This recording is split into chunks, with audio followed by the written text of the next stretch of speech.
Muito bom dia, querido aluno, querida aluna. Tudo bem com vocês? Aqui é Xandão para executar a última aula da nossa apostila 2. Tudo bem? Eu fiquei devendo uma aula para vocês e eu esperei para colocá-la no final do curso. Assim sendo, então, com essas explicações de hoje, a gente finaliza então os nossos estudos a respeito de geologia e geomorfologia do Brasil. Tudo bem? Pessoal, separei algumas questões para vocês, tá? Dos últimos vestibulares, começando por essa questão de 2018 da FUVEST. Nessa questão, a FUVEST vai cobrar do candidato a interpretação do ciclo das rochas. Então, aqui a gente tem uma sequência de eventos acontecendo, no qual a gente vai ter aqui o evento 1, intemperismo e erosão. Então, parte-se do pressuposto de que existem rochas na superfície da Terra e essas rochas estão submetidas às forças, aos agentes intempéricos, vento, água, chuva, gelo, dilatação, contração, intemperismo biológico. Então vai haver a fragmentação dessa rocha, a decomposição dela, vão produzir-se sedimentos e estes sedimentos vão ser transportados no momento 2.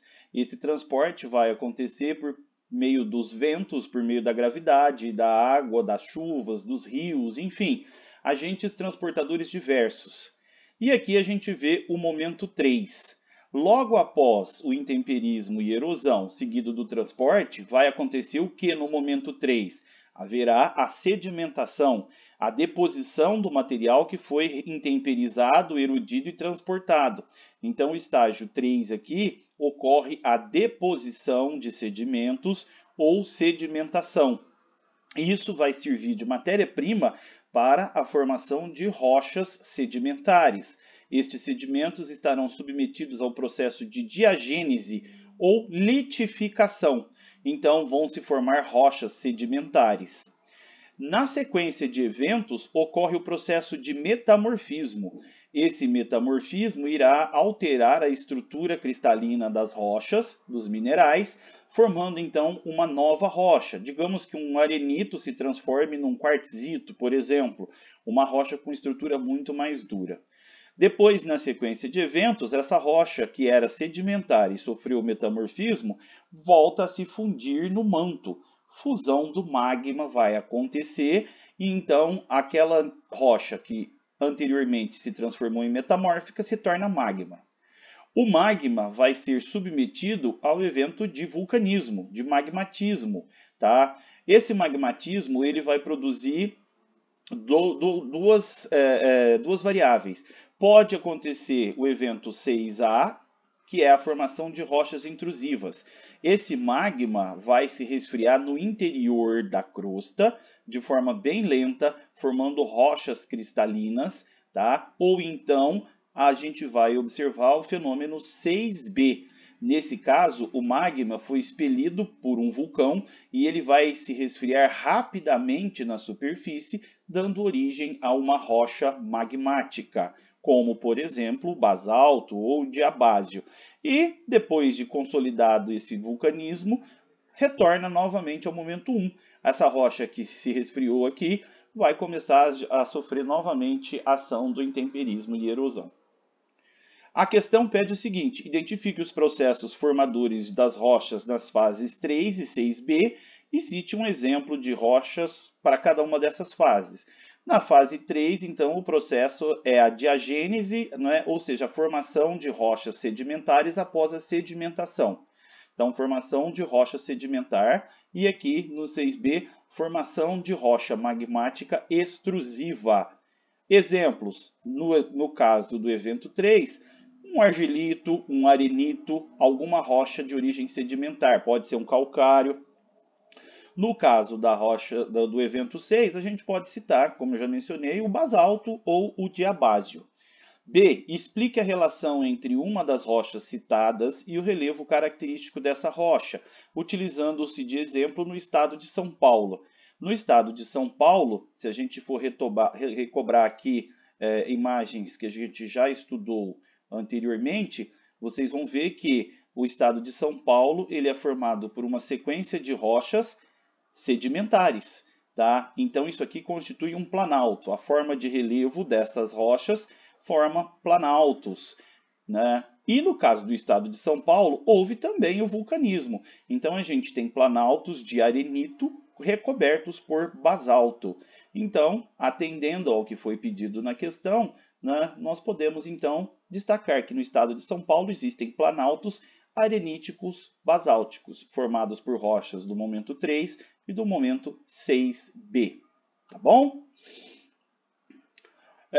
Sobre a questão 2, Unicamp, Universidade Estadual de Campinas. A imagem abaixo apresenta um graben formado a partir do abatimento de um bloco da crosta ao longo de falhas normais. Abatimento da crosta. Aqui você está vendo a crosta. São rochas cristalinas. E aqui no corpo das rochas você percebe falhas, fraturas, quebras do bloco rochoso. A questão me fala que houve abatimento de bloco. O que significa? Esse pedaço que você está vendo aqui, a seta está mostrando, sofreu um movimento para baixo. A crosta se distendeu, a crosta como se ela tivesse sido esticada, as rochas começaram a se partir e algumas delas sofreram abatimento, ou seja, foram movimentadas, jogadas para baixo. Então, esse bloco rochoso no passado estava aqui, esse outro bloco estava aqui, esse outro estava aqui e esse outro estava aqui, tá? Mas, devido a esses movimentos, a essas falhas, essas quebras da rocha, esses blocos acabaram desabando, formando então uma área deprimida. Essa área deprimida, ela foi coberta por sedimentos cenozoicos.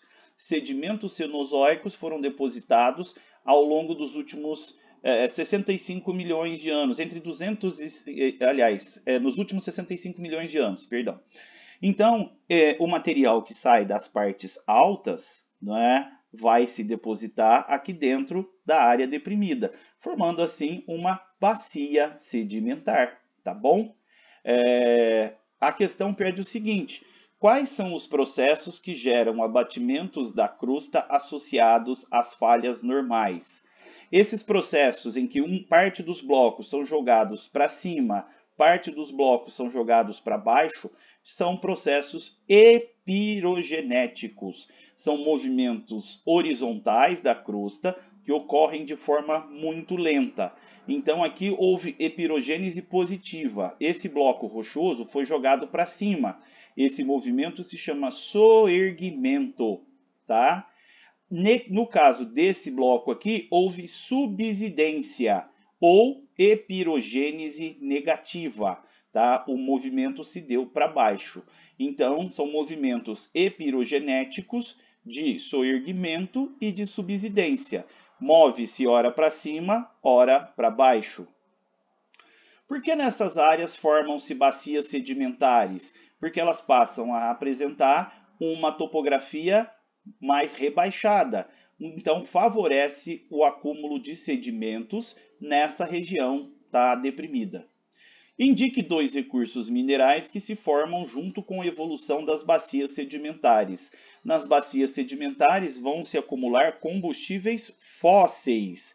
Combustíveis fósseis de que tipo? Carvão mineral, xisto bituminoso ou petróleo, tá bom? Então são ambientes de formação de combustíveis fósseis. A questão 3 é uma questão da Estadual do Rio de Janeiro, de 2015. Os agentes erosivos estão entre os grandes responsáveis pela variedade de formas do modelado terrestre. Nas imagens, exibem-se 2 exemplos dessa ação. Então, você está vendo aqui a ação erosiva do oceano e a ação erosiva de rios, aqui as cataratas do Iguaçu. Aponte o principal agente erosivo responsável pelo desgaste verificado nos espaços retratados em cada uma das imagens. O principal agente erosivo nas 2 imagens é a água, só que na imagem da esquerda a gente vê águas oceânicas e na imagem da direita nós vemos águas fluviais, águas de rios. Apresente ainda para cada agente um exemplo de forma de relevo produzida na fase de deposição. Então, aqui a gente vai observar que depois do processo erosivo consolidado, o material removido desse ambiente vai formar o ambiente de praias, de planícies costeiras, enquanto aqui a gente vai ver a formação de planícies fluviais, ambientes de deltas ou de estuários. Os rios estão removendo sedimentos dessa área de planalto e estão depositando eles depois no seu ambiente de foz, tá? Junto à sua área de descarga, né? Pode ser em outro rio, pode ser de repente num oceano ou num lago, tá bom?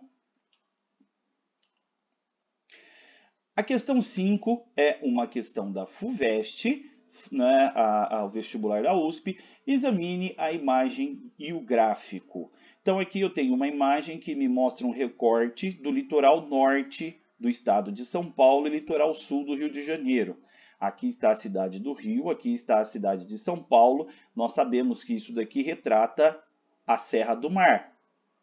Aqui embaixo a gente percebe o perfil topográfico, tá, desse trajeto do ponto A até o ponto B. A gente observa aqui as cotas altimétricas, sendo o pico mais alto a 1.376 metros e o mais baixo a 0 metro, ou seja, ao nível do mar. Você repara que esse perfil foi fracionado, foi fragmentado em 4 compartimentos. Tá? Aliás, perdão, em 3 compartimentos, 1, 2 e 3. E aqui a gente tem uma sequência, tá, que você deve indicar a sequência correta dos compartimentos geomorfológicos no traçado AB, apresentados na imagem e no perfil. Então, a gente vai analisar que forma de relevo está representada no setor 1. Seria um planalto, uma escarpa ou uma depressão? Bom, obviamente é um planalto, não há aqui uma área deprimida. Olha a cota altimétrica, sempre acima dos 750 metros. Então é um ambiente planáltico. Eu já posso descartar as alternativas B, C e D. Não há uma depressão periférica. Depressão periférica é aquela que está localizada entre 2 outros planaltos. E aqui eu só observo um. Então, vou trabalhar com as opções A e D. O que seria a feição 2? A feição 2 é essa rampa, é essa superfície abrupta que liga a parte alta do relevo com a parte baixa dele. Então, nesse caso, nós estamos falando de uma escarpa. Planalto, escarpa. Planalto, escarpa. Então, continuo trabalhando com as duas opções, A e D. E, por último, o compartimento 3. O compartimento 3 remete a uma planície ou uma depressão periférica. Bom, o compartimento 3 está chegando ao nível do mar, então, obviamente, é uma planície litorânea, tá? Logo, a alternativa A é a correta.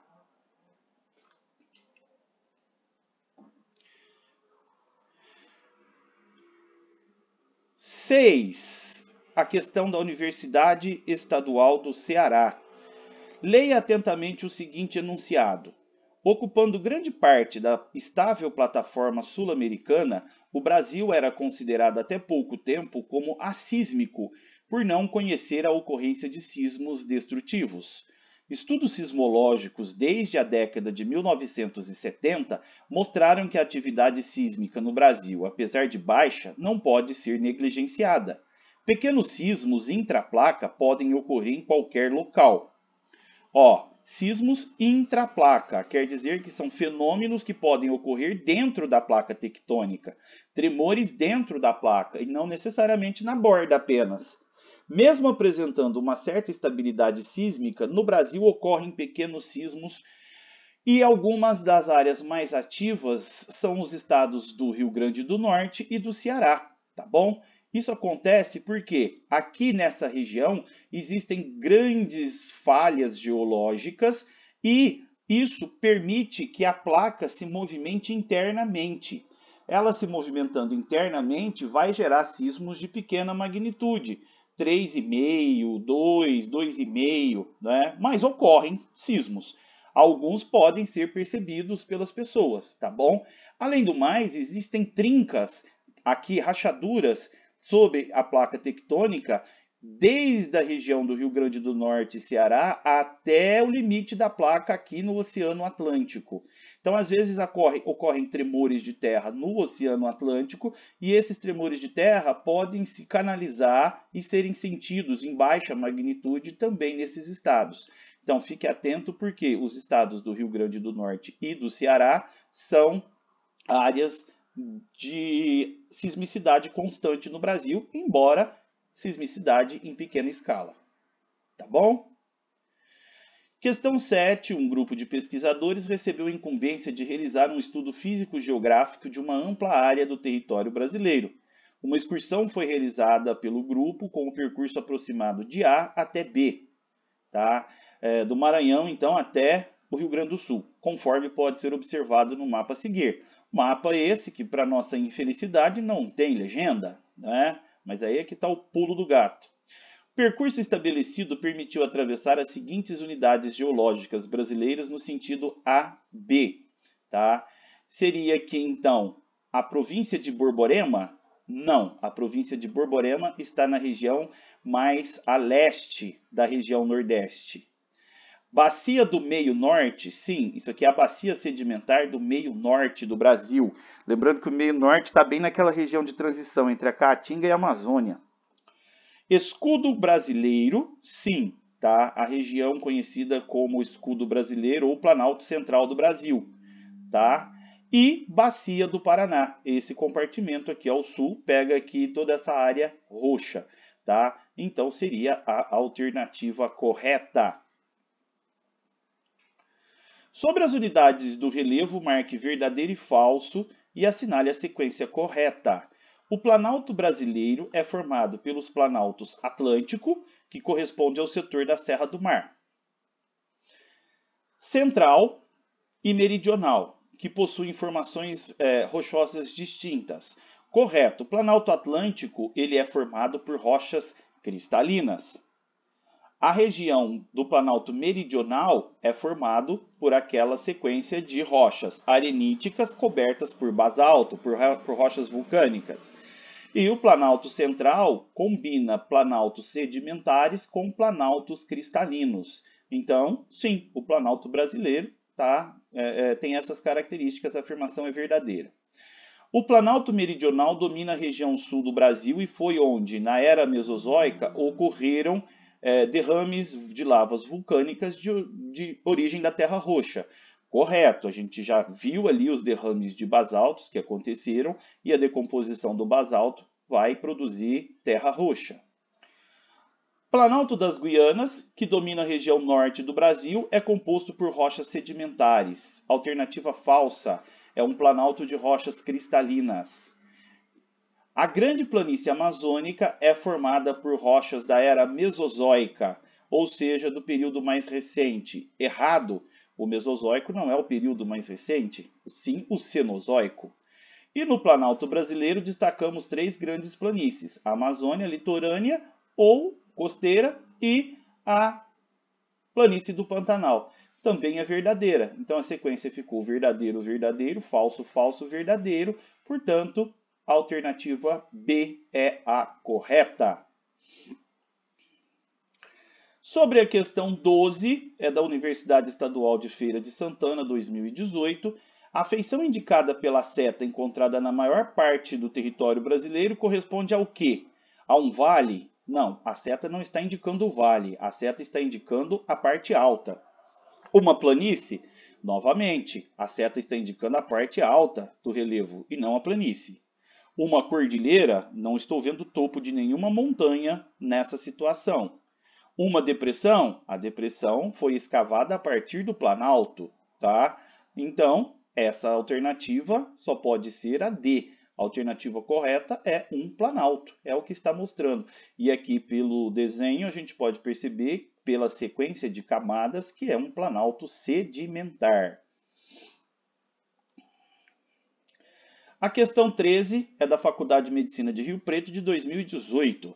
A região do Mar Morto, entre Israel e Jordânia, está localizada a uma altitude aproximadamente de menos 395 metros.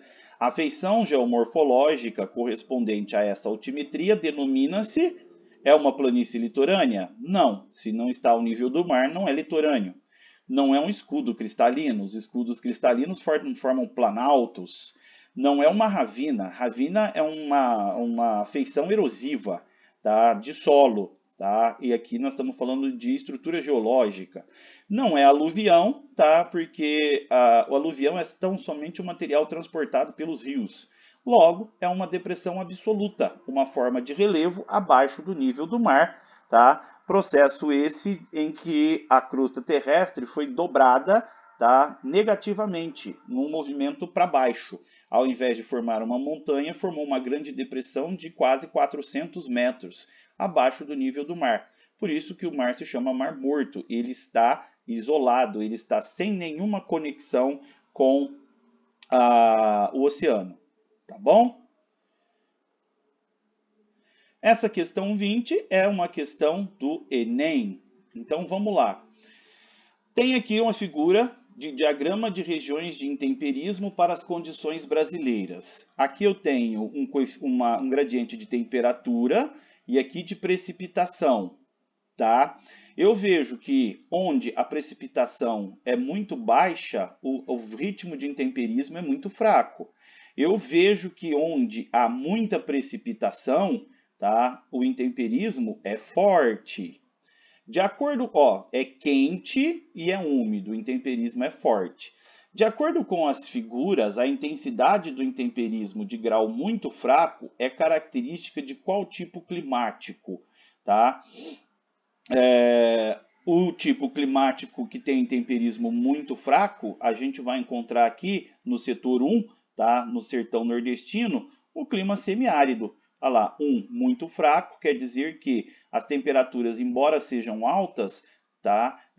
O regime hídrico é de escassez de água. Então, o ritmo de intemperismo das rochas dessa região vai ser pequeno. Então, o clima semiárido apresenta as características de intemperismo fraco. Letra D. A questão 22 é uma questão da Universidade Federal do Rio Grande do Sul. Assinale verdadeiro ou falso sobre as afirmações abaixo, tá? Referentes à dinâmica da litosfera. A primeira teoria a defender que a crosta terrestre é uma camada composta de fragmentos móveis e não de uma camada rígida inteiriça de rochas ficou conhecida como teoria do ciclo geográfico. Essa afirmação é falsa. O nome dessa teoria é teoria das placas tectônicas. A teoria do ciclo geográfico é uma teoria que existe, né, e diz que, ela é bem antiga, diz que o relevo se comporta como uma pessoa. O relevo tem fases evolutivas, tais quais a vida de uma pessoa. Tem a fase de juventude, maturidade e senilidade. Na fase de juventude, o relevo é alto, recém-formado, como a Cordilheira do Himalaia, a Cordilheira dos Andes, que são relevos jovens. Depois que essas cordilheiras já estiverem bastante desgastadas, elas terão atingido a sua fase de maturidade, onde a energia do relevo já diminuiu por conta da erosão. E depois, quando os relevos tiverem sido totalmente aplainados, aí sim o relevo terá atingido a sua senilidade. É um relevo muito velho, já destruído pela erosão. Então essa alternativa é falsa. Logo, eu elimino as alternativas A, C e trabalho com B, D e E. 2. O afastamento ou a colisão de placas litosféricas é um movimento muito lento que ocorre a uma velocidade média de 2 a 3 centímetros por ano. É verdadeiro, tá? Essa é a taxa de afastamento das placas tectônicas mesmo. Varia entre 2 a 3 centímetros por ano. Então a segunda é verdadeira. Já eliminei então a alternativa D, tá? A primeira é falsa, a segunda é verdadeira. Então ou vai ser B ou vai ser E. O deslocamento das placas litosféricas é decorrente das forças endógenas do planeta geradas pelas correntes de convecção no interior do manto terrestre. Sim, são as correntes de convecção que fazem as placas se deslocarem. Então já sei que a alternativa correta é a B. Vamos só conferir a última. O movimento entre duas placas tectônicas em sentido contrário provoca grandes dobramentos em suas bordas de contato devido à subducção. Não, a formação de dobramentos e a zona de subducção ocorrem nos pontos de colisão entre duas placas e não no afastamento. Então, essa alternativa também é falsa. Logo, a letra B é a correta. Verdadeira, falsa, falso, verdadeiro, verdadeiro, falso. Ok?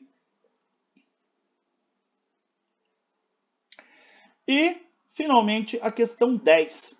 Essa paisagem esboçada na figura mostra uma compartimentação do relevo de um trecho da região sudeste do Brasil, que foi influenciada pela conjugação da estrutura geológica com as ações erosivas decorrente de ações climáticas pretéritas.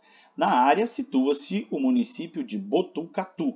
Então, o que acontece? O enunciado já está me dando algumas dicas importantes. É um trecho do sudeste, mais precisamente no interior de São Paulo, na região de Botucatu, portanto, é no oeste do estado de São Paulo. E está me dizendo também que é uma região, o desenho me mostra que é uma região de planalto, e o enunciado me fala que esse planalto sofreu fortes ações erosivas, tá? Então, a partir desse enunciado e da imagem, eu posso perceber que aqui existe um planalto e aqui uma grande frente erosiva que rebaixou este terreno. Tá? Logo acima do planalto fica a cidade de Botucatu. O relevo observado é do tipo cristas residuais.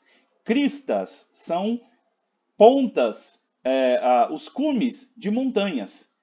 E não é isso que está retratado. Eu não tenho cristas residuais, são restos de antigos planaltos cristalinos.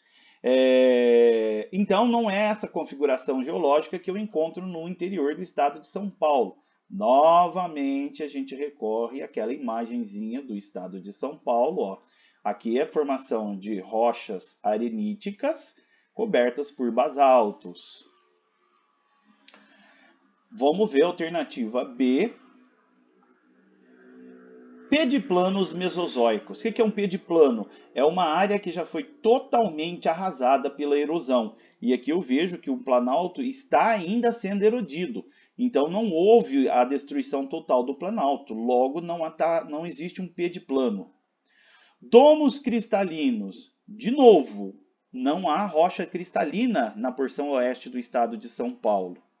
Então, já posso eliminar também a alternativa E, de planaltos cristalinos. Logo, vai me sobrar a alternativa D, relevo de cuestas. Botucatu, para quem não sabe, tem a alcunha, né? É popularmente conhecido como a cidade das cuestas. As cuestas são a forma de relevo que aparecem na borda do planalto arenítico basáltico, junto com a chamada depressão periférica. Vamos voltar lá na imagem do estado de São Paulo, tá? O que está mostrando aqui? Ó, o mesmo esqueminha. Aqui está o planalto ocidental, aqui está a depressão periférica. A depressão periférica foi escavada devido à erosão diferencial. Essa rocha é muito menos resistente que a estrutura cristalina. A erosão provocada pela chuva, pelo vento, por mudanças climáticas, desgastou, você pode perceber, desgastou muito mais essas rochas aqui do que essa rocha aqui. E acabou formando a depressão. E o relevo que a gente encontra bem na borda do planalto ocidental, no contato com a depressão periférica, é o de cuestas basálticas. Portanto, se você olhar essa imagem, é aquela representada com a cidade de Botucatu. Aqui está a cidade de Botucatu, aqui está a frente da cuesta, tá? Que faz a transição para a depressão periférica. Voltando à última imagem, né? Aqui nós vamos observar a mesma coisa. Aqui está a cidade de Botucatu, aqui está a escarpa, o front da cuesta, a frente dela. Aqui está colocada a depressão periférica. Portanto, a alternativa correta para essa questão é a letra D, relevo conhecido aqui no Brasil por cuestas. Inclusive, não só Botucatu. O relevo da cidade de Franca é também cuestiforme. É um relevo de cuestas. Você pode perceber que se você sai de Franca e vai aí para Ribeirão Preto, você começa a descer essa frente da cuesta. Se você vai, por exemplo, para Minas Gerais, para Cássia, né, você vai descer uma serra. Está descendo à frente da cuesta. Se você vai sentido Claraval, você vai descer outra serra, sentido da cuesta, tá bom? Então, é isso, pessoal. O que eu tenho para passar é isso. Claro que a matéria não se encerra aqui, tá? Vocês podem me mandar outras dúvidas que vocês venham a ter, até de outros materiais, do seu material de escola, não tem problema algum. E se vocês quiserem que eu aborde algum outro aspecto da geologia ou geomorfologia do Brasil, é só me pedir, tá bom? Eu espero que vocês tenham feito bom uso dessa apostila e, da agora em diante, a gente já caminha para outros assuntos, tá? Vamos partir aí para aspectos climatológicos, tá bom? Me despeço por aqui, um forte abraço do Xandão e até a próxima. Fui!